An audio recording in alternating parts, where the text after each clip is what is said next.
Yeah, I guess we'll see about that, right? For Bigetron Alpha, they're still flexing Ruby and the Arlet here. We have been seeing just way more Arlet XP though. I don't think we've seen a single Arlet roam in Season 14, but for Rrq, I think a good way to end the draft earlier if Bigetron had picked up an Assassin would be some lockdown, some crisp lockdown for Edok. Now that the Assassin has actually been left up in the air for Bigetron, pick up the Arlet. For Rrq, they need a roam, they need a mid laner. If they want mid prio, I guess, you know, something like a Lilia, don't give Valentina a big ult to play with. Because even if he wants to go for Yve, I think it's a risky choice, giving that real-world manipulation over and over. Minotaur and Aurora. That's a big ult. Yeah, that's a big ult for the Valentina, rather Moreno to steal. How do Rrq think about this? Maybe the idea is just overwhelm them completely, right? With a Minion's Fury, Frigid Glacier, and the penalty zone, Moreno can only copy one. So even if you kind of put them against each other, it's kind of equal when it comes down to it, right? But for Bigetron, there's one more pick available right here. They can swing the tides in favor of them. And for Rrq, it's just looking like a big combo play with a couple of big burst damage sources. When it comes down to the pickoff, Edok will not be able to have the same kind of impact. And to make things worse here, the X-Borg getting picked here makes the lane so much jungle. More... Oh, it's a jungle X-Borg. Yes, sir.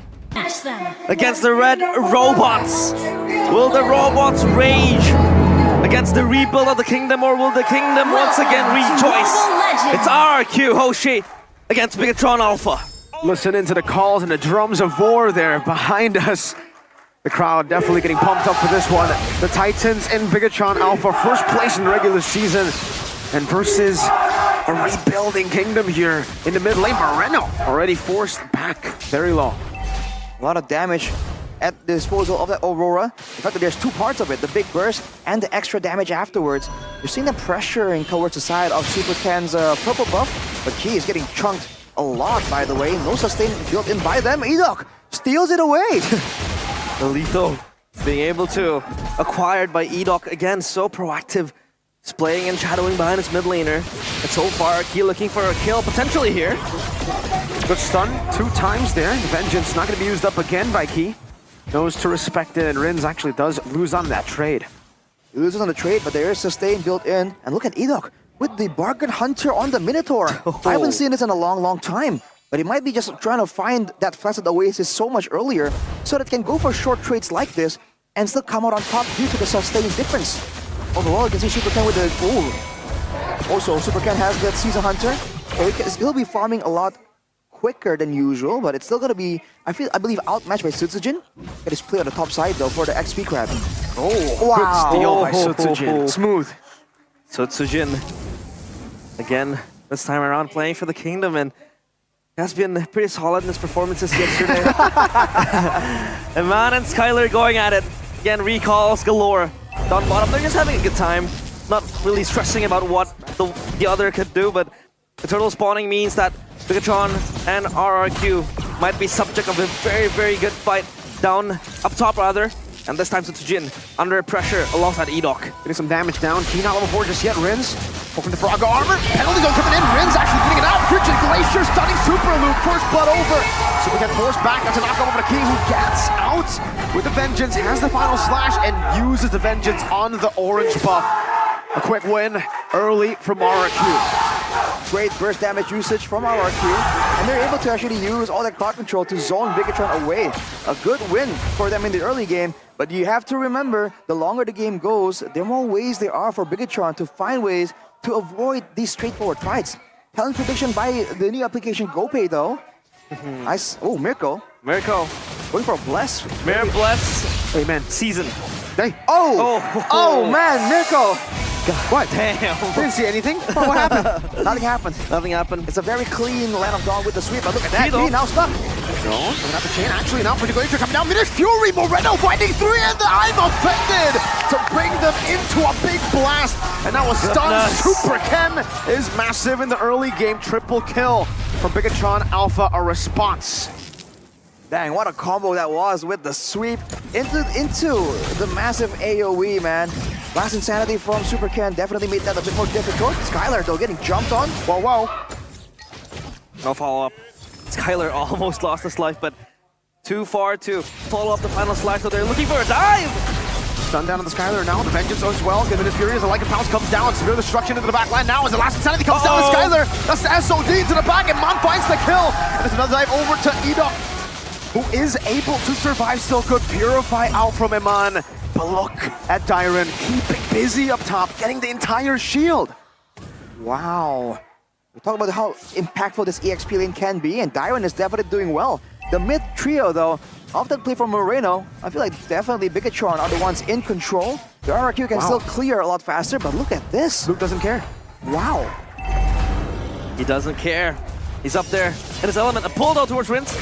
It's gonna be fine. Don't worry. Super Luke though has been very active, seeking out plays, and this is very characteristic of his Rrq. He doesn't really stay in lane and is so close to the proximity of his teammates, actively seeking for a play and an engage. So this could be something that Rrq has to watch over. Oh, Edok might give over the Minion Fury again. Moreno is definitely looking for something. Gets the Frigid Glacier, more of a zoning tool. You can see that Bigetron are doing the vision game a lot better than Rrq, I must say. Edok though, already with a photo, very early on. That's a Bargain Hunter effect. Can they still go for a big fight though? Because Bigetron have more ways of just staying safe, of being invulnerable. And look at Moskov. Look at the way that they're actually playing around the Moskov there, losing out the turret, but giving it over to Iman on the weak side, and he has ways to rotate. So Skylar up top, and Iman's already aiming down probably with the Spear of Destruction. Yeah, Spear of Destruction could be a tool to make this a 4v5. Ooh. And this time around, penalty zone. Great now offended into the final slash, the combo, Sutsujin finds the neutral objective. Now the Fury knocks them off, but Super King gets rid of Tyrant. Now it's Luke in the midst of it all, taken down, traded over. Oh, Edok. He wants to go for more Spear of Destruction over to Edok. Skylar not able to dish out enough damage. A winning trade for Bigetron Alpha in kills, but remember, Rrq did get the turtle. It was okay, so it was a 1-for-1, and then Edok falls as well there. Unfortunately, Moreno, though, getting chased down by Skylar. He walks up, does damage now. Final slash on the 2. Skylar still finding the shot over Key Vengeance, and Skylar doesn't even need to go for the Lycan Pounce. Rins executes Key, but Iman gets the turret. Look at Dyron, though, walking towards Moreno. Probably waiting for an opportunity, but Iman is just playing it so well. The distance management allows him to just move forward and backwards so much better. Looking at the items right here, Windtalker finished for Skylar, so good amounts of DPS. Dyron with the War Hammer. Oh, or actually, he's stunned. Spear of Misery connecting, forcing the DPZ out. That's the Faraga armor for Super Ken, and Mon still going forward. Throws the Spear of Misery to say, hey, get back. This is my turret. Get back. You're shoving away the players of Rrq back to their base. And for Bigetron Alpha, they had like, what, 4 tough boots just to try to hone down the magic presence from Rrq. You know, the Julian and the Aurora does kind of deal so much burst damage for Rrq. This is not going to be the end of the world because they have that scaling power towards the late game. For Bigetron Alpha, the fact that they have 4 kills in Super Ken means that they have the damage needed to fight through the defenses and the frontline of Rrq. Can still play. Oh, good freeze by Riz. The final slash not connecting. Edok forced back though. Tyrant trying to go for that play. Super Ken with I'm offended, finding Rins now with a stun as well. Super Ken burning him down, trying to get the passive out. Rins still able to ice skate his way back to safety. Moreno still trying to hover. Super there with the Geek Fam emote. Okay. Having fun. He's having total fun. Oh, Iman? 1v1? Skylar with the Abyss Walker. Skylar solo kill! Where have we seen this before? And I'm offended. Over to Dyron now with the Vengeance resets. Moreno pushing me out to the chain. Great for the Glacier. Stun him up again. It's a trade. Iman up top for Dyron in the mid lane. Essentially against the chain again, but the immobilization will not be able to fully take Super Luke down, and it's a turtle over Bigetron Alpha. Skylar to be caught for a bit. Key. Gonna go for the Vengeance now. Constantly Enhanced Chain knocked up. Last Insanity to the back line right now. Sutsujin taking a whole lot of damage. And Minus Fury actually able to find a few of the Bigetron members. The SOD! Super Luke! But I'm offended now. Iman joining the fray. Sutsujin in the midst of it all trying to deal damage. But the Spears does more in the long run. Bigetron somehow getting the winning trade off of that. Crazy amount of fights going on the map. It's a synergy from Bigetron. Whenever they're doing something, everyone seems to be on the same page. You really feel like there's a bunch of non-verbal communication happening for Bigetron when they're able to get those combos in the nick of time with near to no setup. When it comes to individual plays, you see Rrq prevailing on occasion, but in these small skirmishes with 3 members, with 4 members, Key making a play once more for Rins. Trying to bait on some of the abilities. Last Insanity. over to Rins. He still has the passive. That's the blow-up. The Frigid Glacier dodged away from Moreno. Has the Frigid Glacier, knocks it down. Rins! How do you... I mean, it's frozen and then burnt down. That's the fire. And ice. Oof. Synergy there. Fire and ice. One melts, one freezes, but pull? I'm offended. Final slash. A big spear to the face. Eat up now next to the chopping block. Last insanity again. Dyron forced to jump in. Blown up by Super Ken. The red robots rage against the Kingdom. This is total massacre. Left, right, center, they win the fights. Rrq left without a response. Especially in the team fights, man. Bigetron has full control right here. It's only a 2.7k gold lead at this point, but Bigetron are aiming to make it even further. They finally take down the mid turret, and they're starting to deny a lot of these props from the side of Rrq. Sutsujin now definitely feeling the pressure. He's still a level ahead from Super Ken, but his impact in the game is a lot different. Skylar and Eman, you can see the dueling potential here from Eman still. 4-1. Now setting up for the macro play with the Spear of Destruction as well. They have been dogfighting, and Eman already in his element. The power spike acquired, and this Moskov could be the next big thing for Bigetron. They set up a concealed plate. Iron has to be prepared. They're not scared of walking up. They don't know where Sutsujin is, though. Darren's walking up again. Now they know where Sutsujin is. They might go for the victory battle. The final slash connects as well. Get up with an Fury. Last insanity. To get out. And Luke. You gotta keep on looking at this guy because he was able to get so much space over Moreno. Let's go for the Glacier. Finds a 3-man Terrifier with a Flicker. No follow-up just yet. And Mon's still chunking down in the bottom lane. Bigetron finding an all-out win in that skirmish and trade. That was a disgusting play by Luke, man, to just deny the retribution by putting him away. Moreno now feeling it, making the moves around the map. Skylar wants to try and do something, but Dyron's slow. I'm offended over to Dyron, and he can't even use the penalty zone. Wow. Unstoppable onslaught coming in from Bigetron Alpha.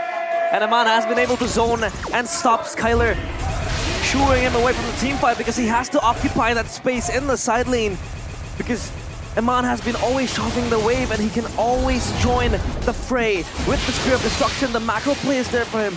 He has the Rose Gold as well to give him that extra protection. So Rrq, their Kingdom, under construction this time around in shambles in the hands of Bigetron Alpha. And Luke can still go for a pick-off play right there. You're seeing them try to use the scouting, the vision from the base, and it's just not allowed. They have on a high ground, and they still have a Minotaur, but look at that, instantly last insanity. Wow, what an isolation there, well planned.